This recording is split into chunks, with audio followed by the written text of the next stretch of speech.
Matin Sport. Mohamed, bonjour. Bonjour. L'actualité sportive qu'on entame avec du football et la suite de la 27e journée du championnat de Ligue 1. Deux matchs hier. Le premier, entre Biskra et le Mouloudia d'Oran, a vu le MCO composter quasiment son maintien dans le championnat de Ligue 1 après cette victoire 2-0 devant l'US Biskra.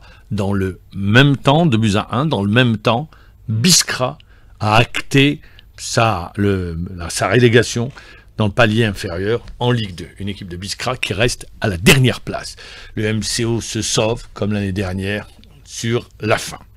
L'USMA d'Alger, ça devait être le match de la réconciliation après cette nouvelle défaite cette saison contre le Mouloudia d'Alger, en aller-retour.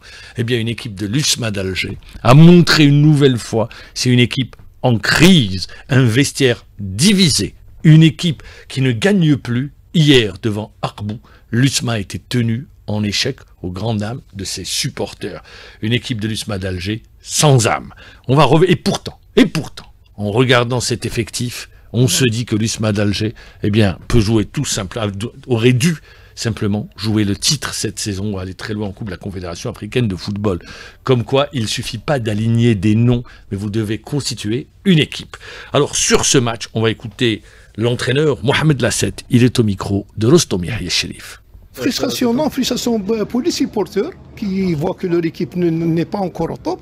Mais nous, on connaît les causes de ces mauvais résultats. On n'a pas encore, je parle de la période où je suis là, 4 matchs, je n'ai pas pu aligner les mêmes 11 joueurs. Toujours il y a des changements, 4 joueurs, et ça à cause des blessures et de la méforme des joueurs. Je pense que vu la première mi-temps, on pouvait mériter la victoire, mais en deuxième mi-temps, le Akbou a bien joué le compte et ils ont marqué le but. Je salue la réaction des joueurs à la fin avec cette volonté. Ils ont égalisé, chose qui est positive, mais il reste toujours l'USMA qui se cherche pour avoir une bonne santé. À travers toujours, on a des changements à chaque match, 3 à 4 changements à chaque match, dû aux blessures et aux absences. Vous l'avez entendu, une équipe qui se cherche, c'est les déclarations de Lassette, l'entraîneur de l'USMA d'Alger. L'USMA qui rentre dans le rang et Akbou qui fait un pas supplémentaire, qui prend 2 points d'avance avec un match de retard contre le CSC à domicile sur le premier relégable, en l'occurrence Magara. Magara qui avait été battu la veille, je rappelle l'avant-veille, par la JS Kabylie sur le score de 3-1. Aujourd'hui, 3 matchs et non des moindres. On suivra de près le comportement du leader, le Mouloudia d'Alger, qui n'a besoin que de 6 points pour tout simplement conserver son titre de champion d'Algérie, un titre qu'elle avait gagné la saison dernière et en passe de gagner cette saison au vu de son parcours. Le Mouloudia d'Alger avait un super parcours cette saison. Il y a eu ce trou d'air après l'élimination en Champions League africaine. La page est tournée et le Mouloudia d'Alger termine très fort cette fin de saison avec une victoire contre l'USMA et une victoire également 4-1 contre l'Entente de Sétif sur ses 2 derniers matchs. Le Mouloudia d'Alger se déplace à Bachar face à la JS Saoura en net regain de forme, en pleine confiance après sa victoire contre la JS Kabylie. C'est une belle empoignade. Il y aura Al-Bayed, CS Constantine, Al-Bayed en championnat, à l'exception du faux pas à domicile contre la JSK, l'équipe a déjà assuré son maintien avec 35 points. C'était l'objectif, qui affronte une équipe du CSC qui compte encore 2 matchs de retard. Une équipe du CSC qui peut remonter et se retrouver dans la partie haute du classement. Et puis il y aura le Cheikh Briadi de Belutête qui n'a pas droit à l'erreur aujourd'hui, le CRB, une équipe du CRB qui affronte le Paradou Athletic Club. Les 2 rencontres, Saoura Mouloudia d'Alger, CRB Paradou, c'est à 19h.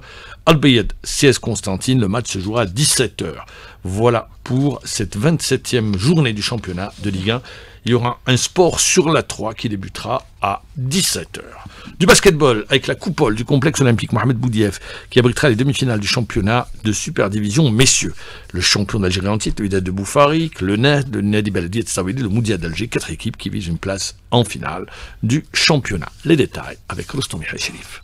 Le carré d'as du championnat Super Division messieurs sera marqué par 2 belles affiches. Avec à partir de 16h, le NB Stawadi qui a dominé la compétition depuis le début du championnat lors de la saison régulière ainsi que lors des playoffs, affrontait une coriace équipe du Mouloudia d'Alger. Alors qu'à partir de 19h à la coupole du complexe olympique Mohamed Boudiaf toujours, le champion d'Algérie en titre, le Wydad de Boufarik, affrontera une belle et jeune équipe du Net du Sendé. Sur cette rencontre, on écoute écoute tout d'abord l'entraîneur du Wydad de Boufarik, Sofiane Boulahia, qui a axé son travail beaucoup plus sur la récupération physique de ses joueurs. C'est très difficile. De un, il faut récupérer des efforts fournis lors des 3 matchs de play-off. En même temps, il faut préparer tactiquement et techniquement parlant le match contre cette redoutable équipe du Net. La seule équipe à avoir battu Boufarik chez elle. Tous ces aspects nous envoient vers une demi-finale qui sera certainement très disputée. Ça va jouer sur 2 manches. L'équipe a une bonne fraîcheur physique et une bonne gestion des efforts. C'est certainement cette équipe qui va gagner la rencontre et sera qualifiée en finale. De son côté, Djemal Alkik, l'entraîneur du Nahd du Sendé,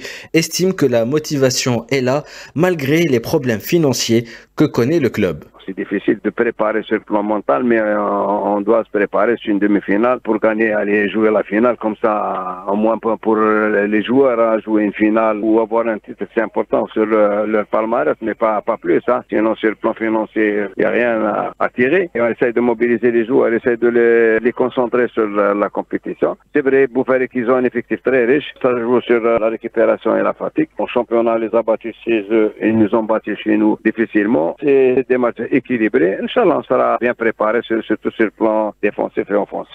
Pour rappel, ces demi-finales du championnat Super Division messieurs se joueront en 2 manches, soit ce mardi 27 mai et le mercredi 28 mai, avec en cas d'égalité de points lors de la 2e manche, les 2 équipes joueront le maximum de prolongation qu'il faudra jusqu'à définir un vainqueur qualifié pour la finale.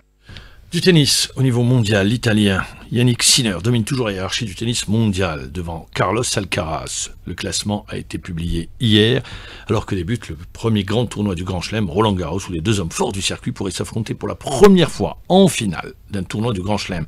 Vainqueur à Genève de son 100e titre, Novak Djokovic reste 6e à l'ATP, alors que Koboli grimpe au 26e rang, son meilleur classement après sa victoire à Hambourg. Sans jouer, Lorenzo Musetti, 7e, passe devant Casper Ruud, 8e, qui n'a pas défendu son titre à Genève et a atteint ainsi son meilleur classement. Avant de se quitter, on va juste revenir sur l'athlétisme et nos athlètes qui préparent les meetings, mais notamment les championnats du monde et les difficultés rencontrées. Après, juste Gouaned, également le sauteur, notre sauteur national, celui qui avait été médaillé au championnat du monde.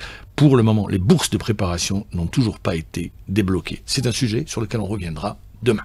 Merci à vous, Mohamed Djibour. Il y aura Sport sur le 3 à partir de 17h. Il est 7h28. On revient juste après la page de pub.